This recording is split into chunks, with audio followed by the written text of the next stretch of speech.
Assalamualaikum warahmatullahi wabarakatuh. Turunnya surah Al-An'am. Al-An'am maknanya haiwan. An'am itu daripada ni'mah, na'amah, nikmat. Haiwan adalah suatu nikmat Allah yang telah berikan.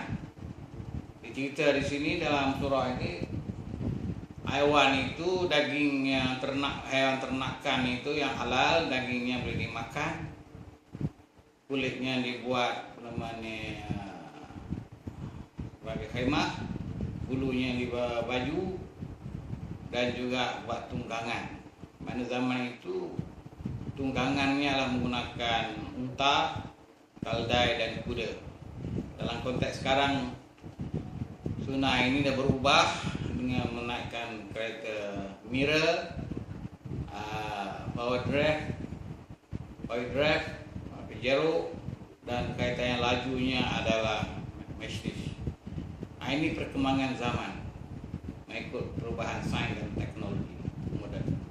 Ini tak salah. Dalam syiar Islam itu ada dua, benda yang qat'i dan zanni. Benda yang qat'i itu memanglah tak berubah mengikut hukum syariat Islamnya, termasuklah hal semayam, puasa, ibadat khusus. Itulah juga perkara yang sabit hukum hakam. Adapun benda yang zanni, benda yang berkaitan dengan kemajuan sains dan teknologi dan tamadun, adalah berubah mengikut perkembangan zaman. Tapi dalam surah Al-An'am ini Allah menceritakan tema yang utamanya adalah khalaif wa ja'alakum khalaifa fil ardh. Allah menjadikan kamu manusia itu, orang umat yang terdahulu di kalangan para Nabi Rasul, dan juga umat kemudian Nabi Muhammad dan selepasnya sehingga sekarang adalah dikenali sebagai khalifah-khalifah Allah. Bentuk yang disebut di sini khalaif, jamaknya khalaif, mufradnya tunggalnya khalifah. Jadi khalifah itu mestilah hak bertanggung jawab untuk melaksanakan bagaimana mengikut perintah Allah dan Rasul dari Quran dan hadis. Ini dipertanggungjawabkan oleh hak khalifah. Dan manusia itulah juga dua tanggung jawab di dunia ini secara umum. Pertama, menjadi hamba Allah dan khalifah Allah. Hamba Allah adalah untuk melakukan perkara amal ibadat khusus, semayam, puasa, zakat, haji, itu yang patut dilaksanakan dan tak perlu adanya negara. Mana-mana boleh semayam, negara Islam ke negara kafir ke. Adapun khalifah dalam konteks orang Islam mesti wujud sebuah negara Islam yang bertujuan untuk melaksanakan hukum syariat Allah.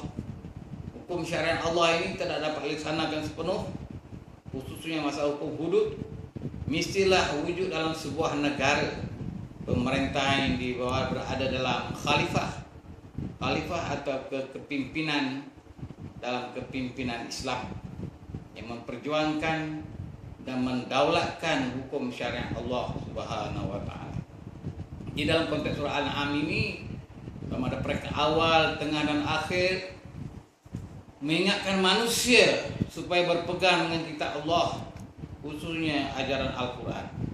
Manusia itu hendaklah beriman dan menjadi seorang Islam, dan hendaklah dapat mengamalkan tentang ajaran Islam itu sendiri. Apa beza iman dengan Islam? Iman adalah perkara dalam yang pegangan yang ada pada seorang manusia. Islam itu adalah perkara luaran, termasuk amalan yang tindakan mereka yang dilakukan mengikut perintah Allah Subhanahu wa taala. Sama ada amal ibadat khusus maupun ibadat umum, termasuk hal politik, ekonomi, sosial, pendidikan, dan sebagainya, itu dikatakan perkara Islam yang dipertanggungjawabkan kepada setiap orang Islam yang beriman dan bertakwa kepada Allah Subhanahu wa taala.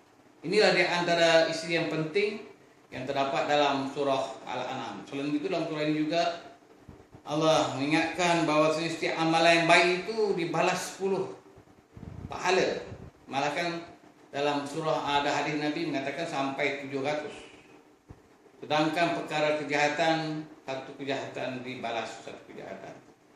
Dalam surah ini juga niatkan manusia supaya beramal ibadat kepada Allah dan jangan melakukan perkara syirik, dan membuat baiklah kepada kedua ibu bapa, golongan fakir, miskin, anak yatim, dan orang yang perlu diberi bantuan.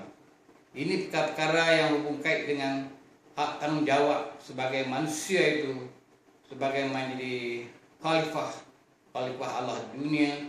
Dan khalifah itu mestilah bertanggung jawab untuk memakmurkan dan memajukan dunia ini dengan mengikut perintah Allah dan Rasul dan melaksanakan keadilan Islam. Wabillahi taufiq wal hidayah. Assalamualaikum warahmatullahi wabarakatuh.